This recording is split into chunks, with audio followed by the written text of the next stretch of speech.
À l'initiative du collège La Farandole, 6 à Cocody de Plateau, un atelier de réflexion et de recommandation a réuni plusieurs experts, le samedi 9 novembre 2024. À l'effet de plancher sur les risques auxquels sont exposés les enfants et les adolescents face à l'utilisation abusive des téléphones portables, des réseaux sociaux et des jeux vidéo. Des amis très envahissants. Risque des téléphones portables, des réseaux sociaux et des jeux vidéo pour les enfants et adolescents. Tel est le thème autour duquel cet atelier de réflexion a été animé par de nombreux experts invités par le collège La Farandole. Au terme d'10 travaux d'analyse, en présence de nombreux parents d'élèves, dans la salle de conférence du collège. Des restitutions en plénière ont été faites à travers un panel au cours duquel les exposants ont égrené les méfaits de l'utilisation abusive des téléphones par les enfants et les adolescents. Notamment, les effets causés par la dopamine, une hormone qui alimente, au niveau du cerveau, le circuit de la dépendance cérébrale aux outils du numérique. D'abord, les différentes écoles. Cette initiative a été saluée par le ministère de la Femme, de la Famille et de l'Enfant. Nous vivons dans un monde où la technologie occupe une place centrale dans nos vies, facilitant l'accès à l'information, la communication et même l'éducation. Cependant, il est crucial de rappeler que cette omniprésence n'est pas sans conséquences. Ce panel se propose d'explorer des aspects fondamentaux de cette question à travers plusieurs axes. Le comportement d'addiction, les conflits familiaux, les répercussions sur l'apprentissage et la scolarité, ainsi que les dangers multiples tels que la désocialisation, la violence et les mauvaises rencontres, a déclaré Fidel Boka, représentant la ministre de la Femme, de la Famille et de l'Enfant, Nasséné Touré. Avant d'ajouter qu'il est du devoir du ministère, en tant que membre de la communauté éducative, de proposer des solutions concertées et efficaces pour restaurer le dialogue familial et encadrer l'utilisation des technologies de manière responsable. De Madame la ministre Nasséné Touré, ministre de la Femme, de la Famille et de l'Enfant. Nous sommes réunis aujourd'hui pour aborder un thème de grande importance et d'actualité. Écran, téléphone, réseau, jeux vidéo, des amis très envahissants. Nous vivons dans un monde où la technologie occupe une place centrale dans nos vies, facilitant l'accès à l'information, la communication et même l'éducation. Cependant, il est crucial de rappeler que cette omniprésence n'est pas sans conséquences. Cependant, ce panel se propose d'explorer les aspects fondamentaux de cette question à travers plusieurs axes.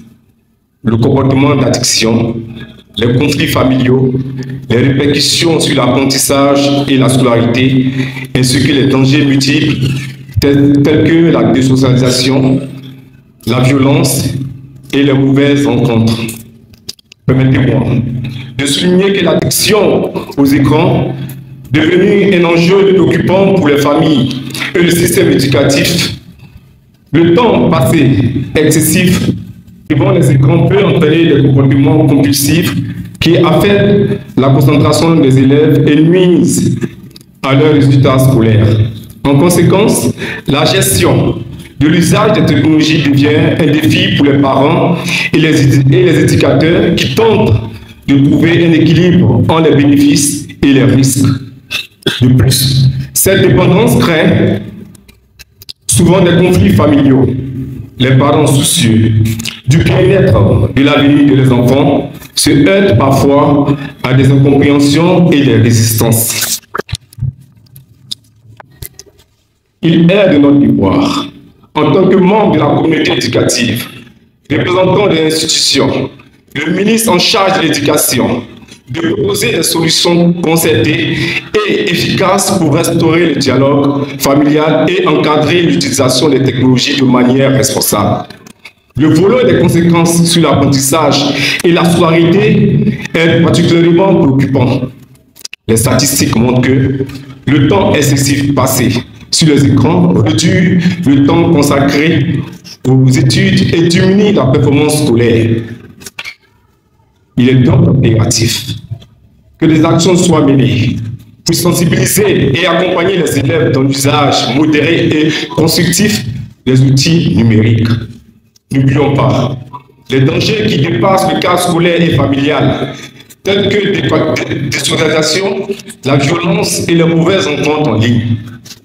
Ces réalités imposent une vigilance accrue de la part de tous les acteurs, des parents, des enseignants, en passant par les autorités publiques. Je voudrais que vous réfléchissiez en quelques questions simples. Combien de temps passez-vous chaque jour devant vos écrans? Que ressentez-vous lorsque vous êtes loin de vos appareils? Est-ce que cela affecte votre sommeil, vos études ou même vos relations avec votre famille et vos enfants? Il est tout à fait normal d'utiliser la technologie, mais il est essentiel de faire de manière intelligente et équilibrée. Les écrans peuvent apporter beaucoup de bonnes choses, mais lorsqu'ils prennent trop de place, ils peuvent aussi poser des problèmes. Moins de temps pour jouer dehors, moins de temps pour étudier et parfois moins de temps à passer avec vos enfants, vos frères, vos sœurs et parfois même vos parents. Aujourd'hui, je vous invite à écouter attentivement les échanges, à partager en posant des questions et à partager vos propres expériences. Vous êtes la génération qui grandit. Là, je m'adresse aux enfants. Avec cette technologie, c'est à vous de maîtriser la technologie et non le contraire. Ensemble, nous allons apprendre à faire de ces amis envahissants des alliés. Je dis bien des alliés qui nous aident à grandir et à réussir en restant connectés au monde réel qui nous entoure. Merci de votre attention et je suis sûr que vous trouverez des idées intéressantes et des conseils précieux pour tirer le meilleur parti de vos écrans tout en gardant le contrôle. Je tiens à remercier chaleureusement l'école qui nous accueille avec à sa tête M. Fourcade Michel, ainsi que tous les participants pour votre engagement dans cette noble cause. Madame la ministre, par ma voix, renouvelle son soutien aux initiatives qui visent à promouvoir un usage sain et raisonné des technologies essentielles à l'épanouissement et à la réussite de nos enfants. Pour terminer, je voudrais, au nom de Madame la ministre, inviter chacun de nous à participer activement à ce panel, à partager nos expériences, à enrichir les débats pour que nous puissions, au sortir de cet atelier, formuler des pistes de solutions qui nous permettront de protéger et d'accompagner notre jeunesse dans un monde où les technologies continueront de façonner leur quotidien. Je vous souhaite des échanges fructueux et inspirants. Je vous remercie.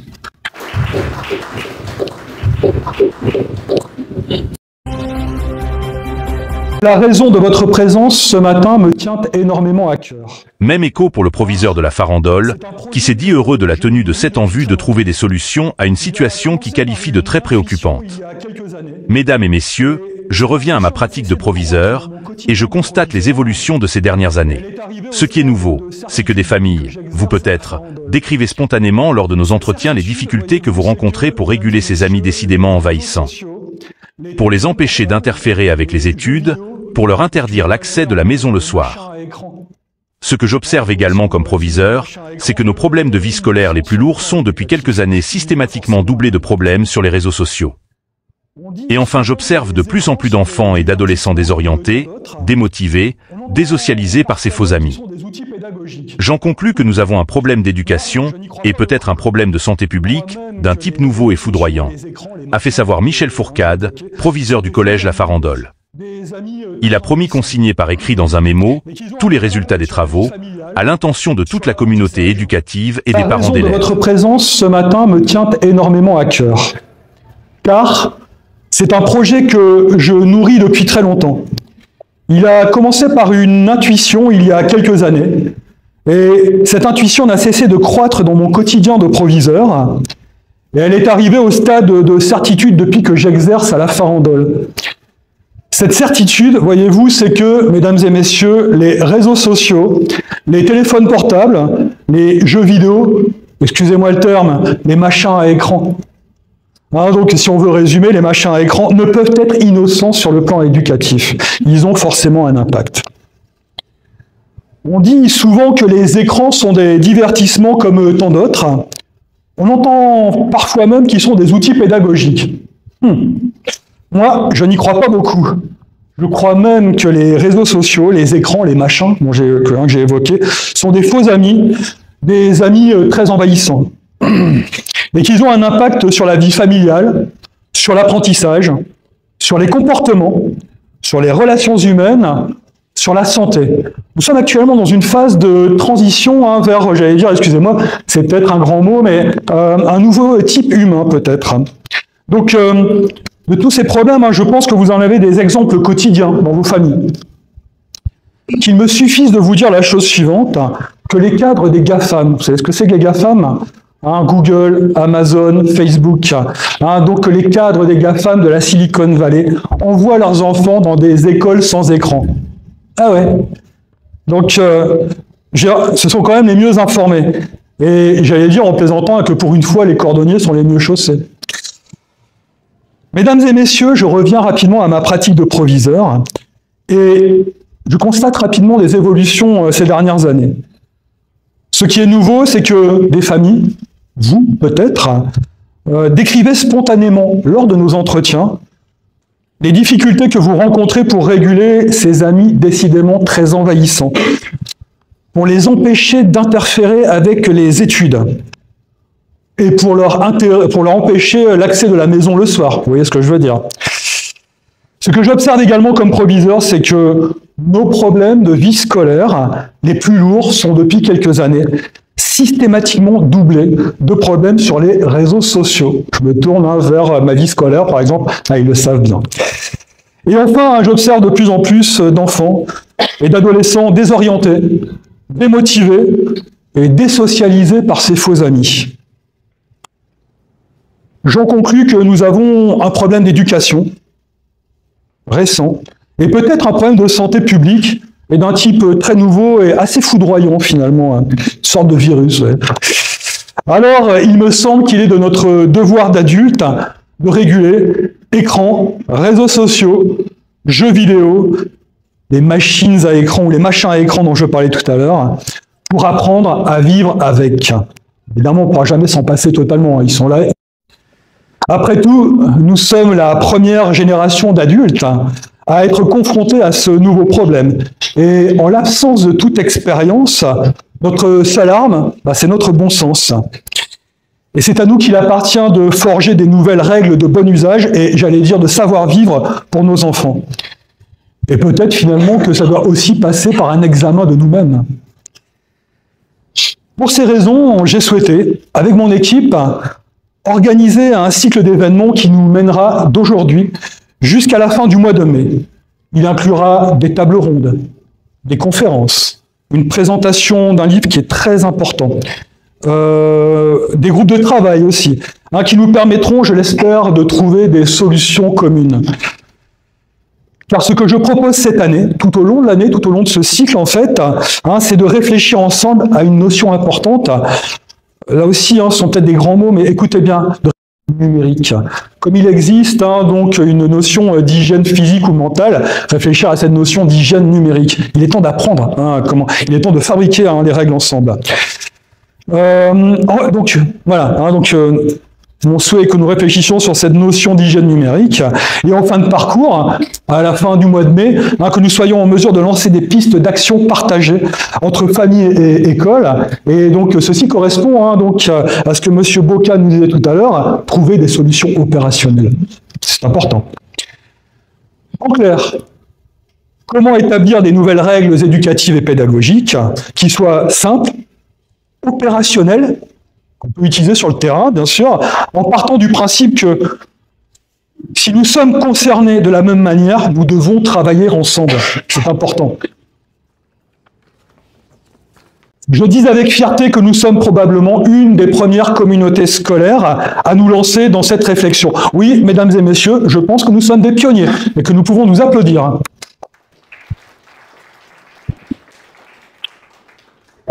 Et j'ajoute que je suis très impatient de connaître les résultats que nous diffuserons en juin ou juillet. Vous aurez tous des résultats de notre travail, bien sûr. Puis, si nous avons travaillé efficacement, nous les exploiterons sur le plan opérationnel à la rentrée prochaine.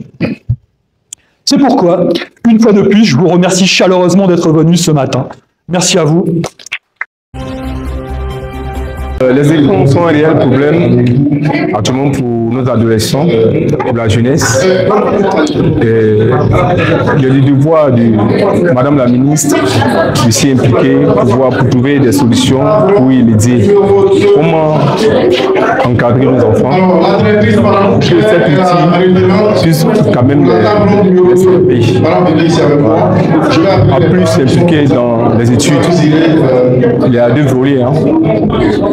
Et cet outil peut quand même les servir à étudier, à faire des recherches. Voilà, à notre niveau, il y a des actions qui sont menées pour encourager d'abord les différentes écoles, encourager les différents directeurs d'école aussi à mieux s'impliquer sur l'éducation, comment apprendre aux enfants l'utilisation de ces outils.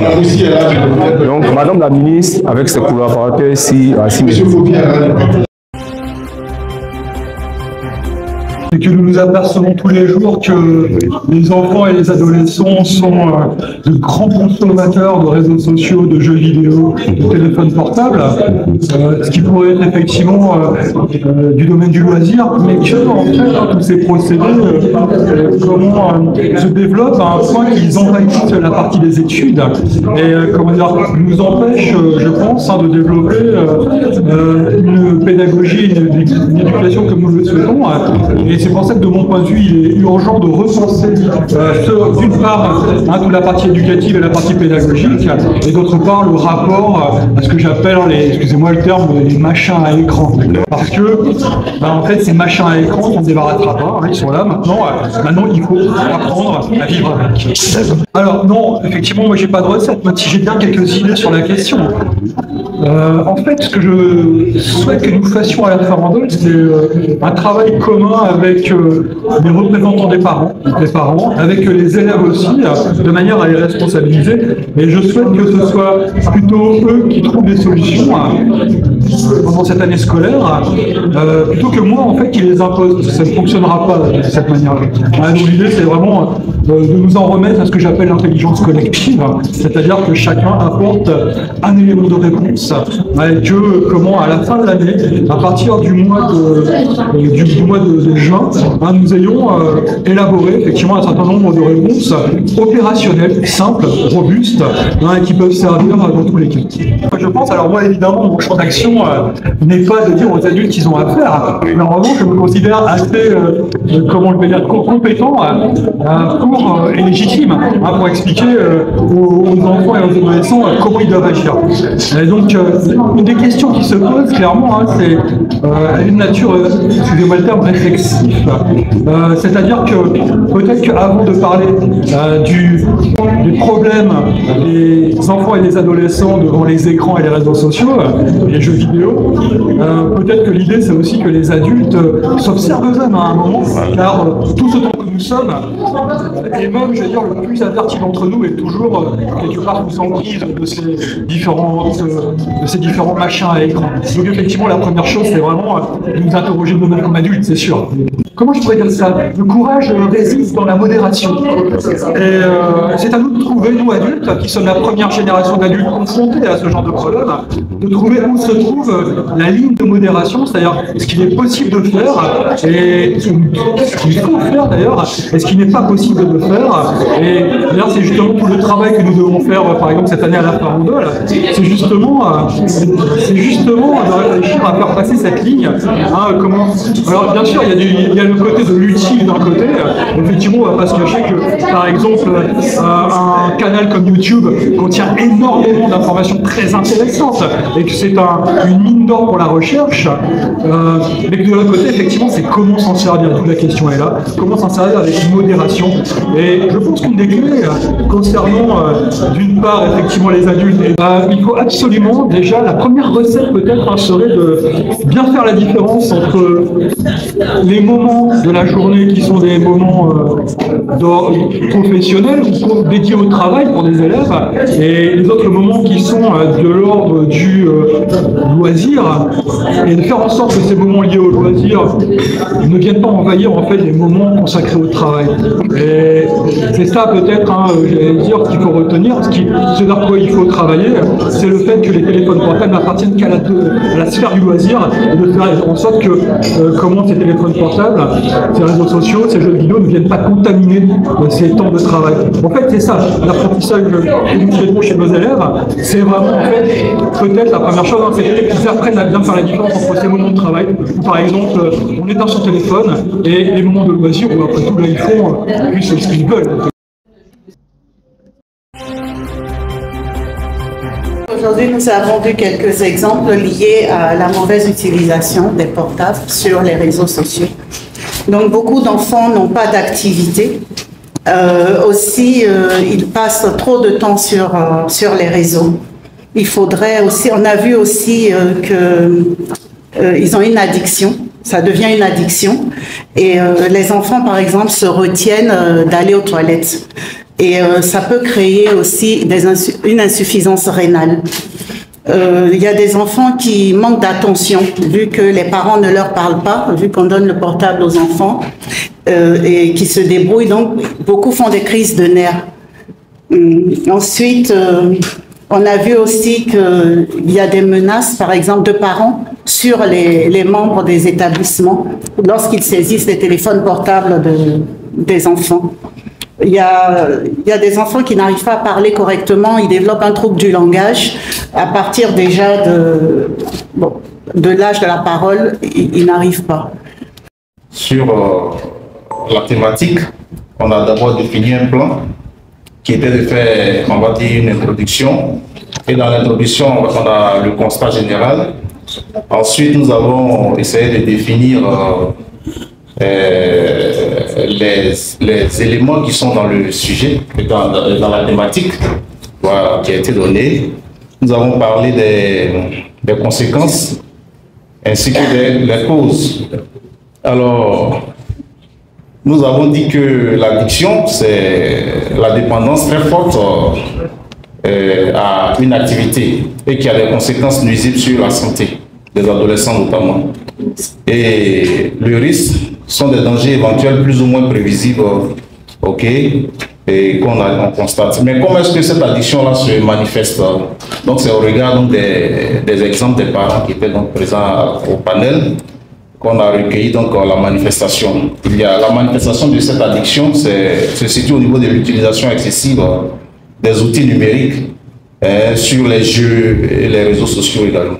L'enfant est énormément distrait, c'est comme ça on reconnaît qu'il est addict, il n'est plus autonome. Et nous nous sommes interrogés sur les causes.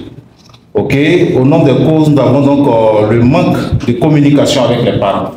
C'est comme ça qu'on arrive à constater que l'addiction est en train de venir chez l'enfant. Les problèmes de famille, nous avons les problèmes de famille, dislocation familiale, les parents sont à l'étranger ou bien.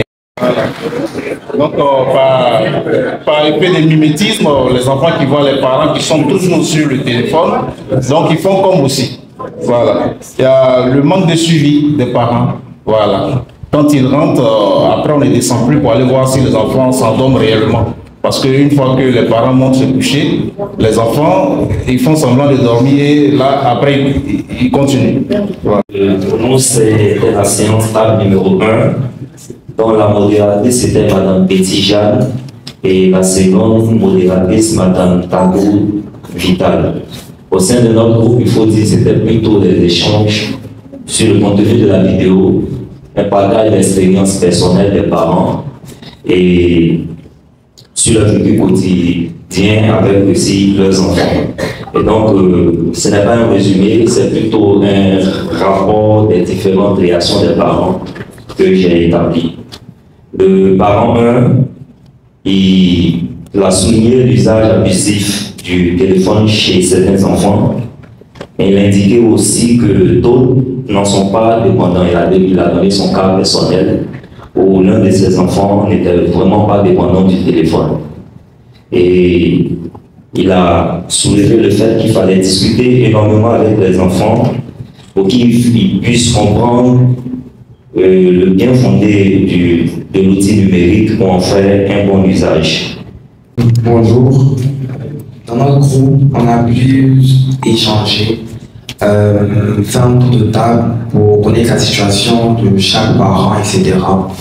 Et le résumé qu'on a pu faire, c'est que toute génération confondue, on est tous confrontés au problème du téléphone portable, parents comme enfants. Partant d'une optique généralement basée sur les enfants, l'addiction du téléphone portable se perçoit à tout âge, mais à un certain âge plus que l'autre. On remarque que dans nos familles, cette addiction est plus flagrante et plus imposante qu'à l'école. Mais les problèmes qu'on rencontre en famille ont un impact plutôt significatif sur les résultats de l'enfant. Les relations familiales sont très faibles. Et étant petit, il est plus facile pour les parents de gérer cette addiction. Mais avec l'augmentation de l'âge et la croissance de l'enfant, cette addiction devient de plus en plus incontrôlable. Voilà. C'est ce qu'on a.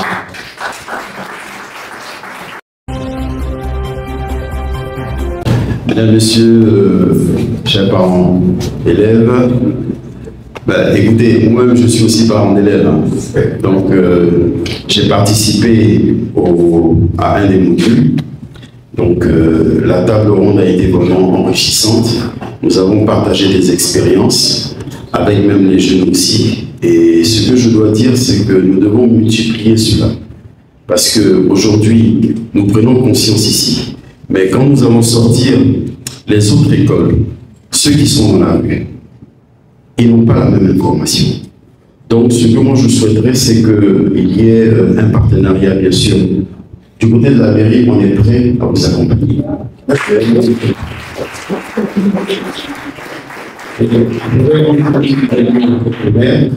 De ce que j'ai vu, c'est pour cela que j'ai voulu participer. Parce que je pouvais venir faire un discours, parce que c'est la mairie et puis partir. Non. Il s'agit de nos enfants. Nous sommes tous concernés. Il s'agit de l'avenir de demain. Donc c'est maintenant que nous devons prendre cela en charge. Et croyez-moi, tout ce que vous ferez, nous serons là à vos côtés. Je vous remercie.